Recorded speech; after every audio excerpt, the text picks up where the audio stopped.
Back again with another HVAC company here. This one in the West Virginia area. Long-standing business, over 30 years in business. This is on the smaller end, so this is a company that someone would buy to take over and run. This isn't an investor play, but it's still an interesting business. They're reasonable in their asking. They're reasonable in their wants and needs. So it's an interesting one to look at. So we're looking at 1.2 in asking, 378,000 in cash flow over 3 times, but not over four. 30 plus years in business, decent amount of inventory on hand for the size of company, nothing too crazy, but also nothing too low. 1.5 million in revenue. And it basically looks like the owner's wearing multiple hats. But one thing that was a nice green flag here is this, right? Little competition in a local area. That means they're the big fish in a little pond.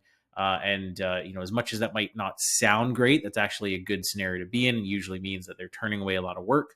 Uh, and there's not a lot of opportunity for expansion when you want to be more aggressive, which I mean, in a lot of these blue collar businesses and really in a lot of trades businesses, that's not the case. The owner doesn't want that. And so they manage their growth really effectively. But that does mean you can kind of come in and there's a lot of juice to squeeze. They do residential, commercial. We just have to understand the breakdown. That's not quite a yellow flag or red flag by any means, but it would be a matter of understanding, is this majority residential, majority commercial? Then you understand the real breakdown, because having little competition in a local area, 30 years in business, if it's heavy commercial, this guy has a lot of relationships that you got to worry about, and that you got to see if they can transition. But if it's majority residential, I mean, similarly the case, but you can risk losing some clients here and there in residential because you're dealing with volume.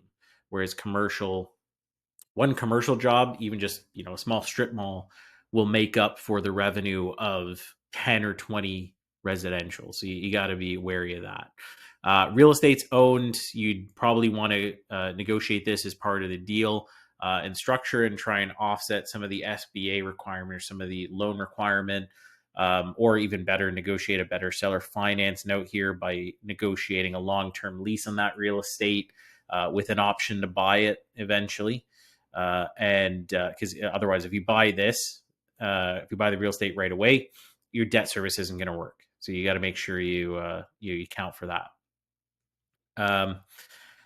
Shop space includes office. So basically, this is their full-on real estate, full-on warehouse and everything. So you'll want to make sure that you have some type of long-term lease if you're not buying it, and recommended you probably don't buy it, otherwise your debt service won't work out. 5 employees, so it's definitely tiny. This is why, I mean, this is probably a multi-hat wearing owner. They're not just there as a absentee by any means. You got to come in and run this. But if there's little competition in a local area, and it says here, yeah, turning down more work than he's able to accept, that's good. That means you can set up an apprenticeship program if they don't already have one, and start bringing on folks and expand from 5 to maybe 7 or 8 in the first year, and take on a significant jump in revenue, and have a path there to get from maybe 1.5 up to maybe 2 and 2.25 in the first year, get as close to 3 within a 2 or 3 year period as possible, at which point you've added significant value to the business. Seller financing, they're willing to do 10%. So this guy's obviously been educated on the SBA requirements. And obviously this probably says for a qualified buyer, basically they're meaning someone who's going to run it and take over.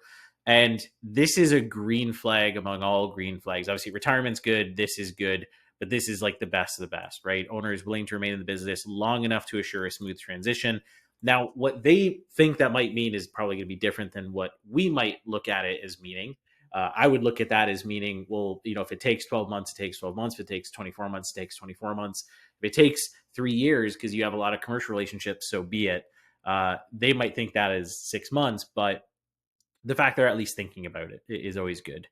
So, I mean, there's a lot here that's in favor. And if I was to look at structuring this deal, I mean, there's definitely some adjustments that I would make, and definitely leveraging the real estate as one, leveraging the transition as another, and for sure leveraging seller finance as another. This is a business where you can come in within 2 or 3 years, you've effectively doubled the cash flow, as a result, doubled the value. And now you're a prime candidate to either flip the company or, keep going, keep acquiring, right? If you're the big guy in the small area, go to the next town over and buy and say, hey, here's what I did. I took this over. They were, the well-established guy in the area. I'm sure, you're in the same way. And, this is what we did for them. And you can lock in an additional deal where once you've shown that proof, and this is, the benefit of being an operator, not just an investor, when you show that proof, you're going to be able to get that next deal for likely no debt. It's going to be all seller finance, not bank loans, and maybe a little bit of cash, maybe like half a year worth of cash, and you can get that deal done. And time again, that's what we've done. That's what we've seen a lot of our clients do, a lot of our partners do. Let's talk numbers here. So listing scenario, 1.5 revenue, 378 cash flow, asking 1.2, so a little over 3 times. And they're saying they're willing to foot the bill in the seller finance, so 10%. So that way you can acquire without cash out of pocket, right? Debt service is still good. Still debt servicing double X, right? Nothing wrong with this. The numbers make a lot of sense.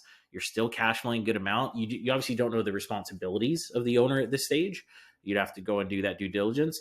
But I suspect it's not too much that you can't really handle it. You just got to make sure the transition process is good. So overall, not a bad listing scenario. Honestly, this is pretty decently expectations set. Definitely, though, the aim scenario that I would look at to de-risk this deal is, number one, I would want to see a 3x or lower. The HVAC market, the plumbing market has been hit hard in the US. 2 years ago, this company probably would have sold for 6 times, even though it makes no sense. But that's the reality. That's where the market was. That correction is slowly trickling in. I've mentioned this stuff in other videos too, but I usually want to be in it for 3x or lower, because I also don't know with this type of setup, I don't know the risk involved in coming into such a small organization. And so those are things you can always make up with the seller finance. So you could always just say, hey, I'll meet your asking, or screw it, I'll even give you 3.5, but I want to make up all the difference in the seller finance because I got to make sure this business continues. And so, here I would look at 25% seller finance, even on a 3x. But if I was paying 3.5x, whatever the difference is from, this 1.1, basically, 850 in loan, any difference, I would want that tacked onto a seller finance or performance earnout or something like that to make sure that there's longevity in it. And so in this scenario, you're really not cash flowing a significant amount more, right? It's only 40 grand.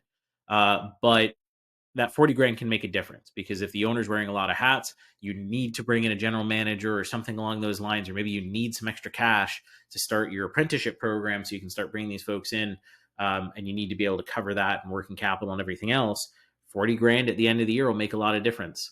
And so it's going to allow you to be set up well for longevity there. And you can always say, hey, I'll start paying off your seller note early, depending on the cash flows, or hey, we'll do an earnout model in addition, or hey, why don't you roll over some equity, right? Why don't you do 10% on the seller finance and roll over 15%, hold on to a little bit, and come along for the ride as we grow this thing. And then 5 years out, I can buy you out, give them the option.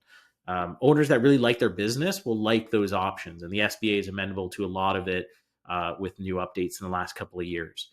So that's how we look at this business. It's not a bad business if you're going to come in and operate and really focus on value add. I mean, in 5-6 years, you could bring this to a significant value, like probably just under $1 million in EBITDA, if not more.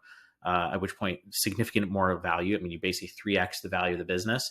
But in that time, you could probably do another 2 or 3 deals with local competitors, not quite to that area, but folks in the area where you're expanding, and be able to put up a good $15 or $20 million portfolio.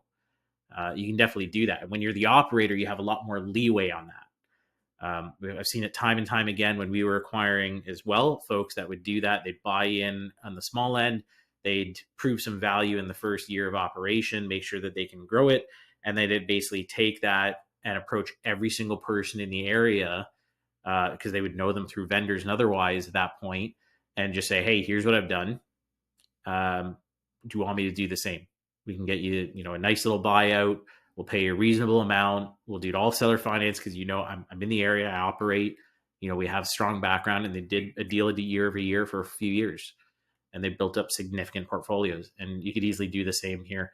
And if they all own real estate, you also have the option of 5-10 year option on real estate later down, so you can get them all in, pay off all the SBA debt, or get close to where the cash flow is big, and then buy all the real estate. And now you're not sitting on a $10 million portfolio. You're sitting on maybe a $20 million portfolio where half's real estate, half is business.